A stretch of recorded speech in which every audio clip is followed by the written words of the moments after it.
welcome to this week's episode. We're going to talk about progressive overload, what it is, how to do it, and kind of why it's important. So, basically, progressive overload just means you are progressively putting more load on your body, right? Like super simple breakdown, but that's literally all it means, that you're making small changes to challenge your body in a greater way each week, so that way your body can slowly and gradually adapt to those little challenges and come back stronger, better, more efficient, so on and so on. So, if you go to the gym and you squat a 20-pound dumbbell, the first time you do it is probably going to feel really hard. You're going to be sore. You're going to tear like the muscle fibers, all things that are supposed to happen when you work out. You're going to tear more muscle fibers. You're going to be sore. It's going to burn. You're going to feel tired, whatever. The next time you do, your body essentially starts to know, okay, we're going to start squatting a 20-pound dumbbell. So I need to get efficient at this. I'm going to get good at this. Let's, with the proper rest and recovery, obviously, your body will grow back stronger, better at the exercise. So next time you go to the gym, you could probably still get away with doing a 20-pound dumbbell, it's your second time. But you're going to notice you're going to be less sore, literally just like that. You're going to be less sore. It's going to feel less hard for you to do. That's because your body has adapted to that already. So what needs to happen for your body to continue to change, to grow muscle, to burn fat, to build your metabolism, you need to apply a little bit of change. So that could literally mean you're doing a 20-pound dumbbell with the squats, but now you're doing a 2-second pause at the bottom, or you just go up to 25-pound dumbbells. I think whenever you're first starting out, it's easier to progress like 20-pound dumbbell, then 25, then 30, then 35, then 40, especially when you're starting out. But as you get more advanced in your training, you obviously, there's a ceiling. I've been strength training for 10 years. If progressive overload was linear, I would be squatting, 2,000 pounds by now. But that's just not how it works. Once you get to a certain level, then you have to do other things and let's get into that. So how can you apply progressive overload? There's lots of different ways to apply it. So like I said, an easy way to do it is literally add 2 pounds this week, add 3 pounds to the same lift, add whatever. Another way you could do it is changing the tempo. So you could, do a slow, eccentric phase and then a fast up phase. You could do a, 3-second hold at the bottom of the movement or at the hard part of the movement. You could reduce your rest period if you're used to resting, 3 minutes, and now you're going to rest 2 minutes with the same weight kind of thing. So it's not about changing everything though. So that's what I want to make sure I touch on, is that you shouldn't be progressive overload. Doesn't mean, last week you did 20 pounds. So this week to progressively overload, you need to hold a pause at the bottom, go to 25 pounds, reduce your rest period, all the things. That is a list of different ways to apply progressive overload. You only need to pick one to make that happen.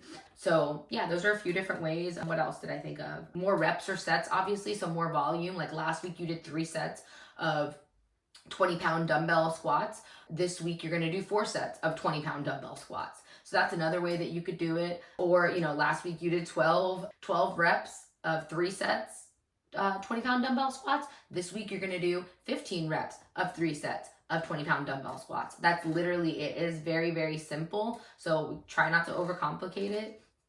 Those are pretty much the biggest ways that you could really do it. Exercise variation is another way to do it.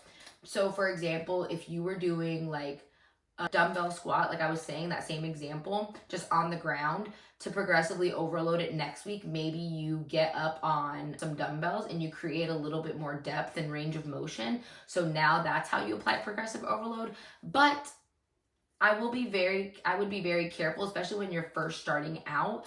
Do not change the exercises from week to week. So that is going to be more of a way to progressively overload from month to month, I would say.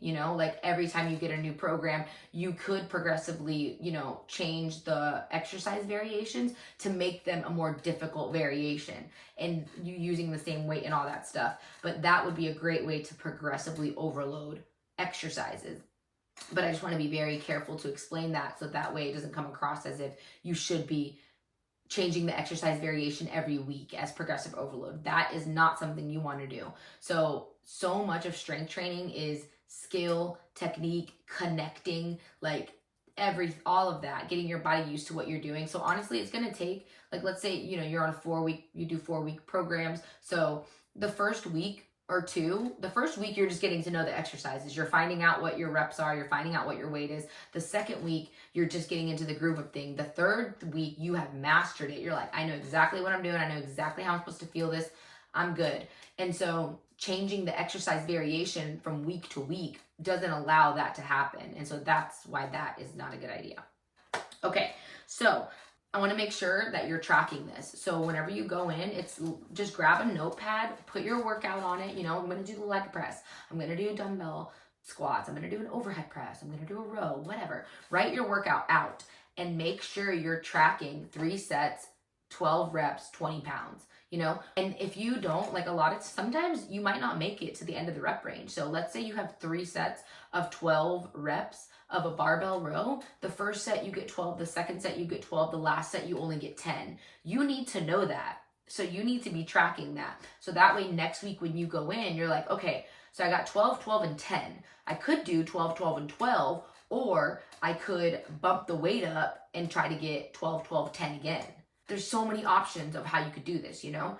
And so, yeah, that's just how your body's going to adapt and how your body's going to progress. Doing the same thing over and over again isn't going to make your body change. It's going to make that initial change, obviously, because it's going to adapt to that initial thing that you're having it do, but then it's no longer going to keep changing or adapting or growing. So that's why it's really, really important to apply progressive overload. Now, if you are maintaining and you're just at the gym, you're like, I built all the muscle mass I want to have, I'm happy, you know, with my metabolism, my fat, I'm good, I'm happy, then this doesn't become that serious. You could literally just go to the gym and kind of, you know, just touch on the muscles, and you don't have to be so like strategic about your progressive overload. But if you want to see actual changes in your body, then this stuff does need to happen. So I hope that was helpful. I'll make sure to put the ways that you can progressively overload down in the description, so that way you can just screenshot it, and next time you're at the gym, figure out how you're going to progressively overload yourself.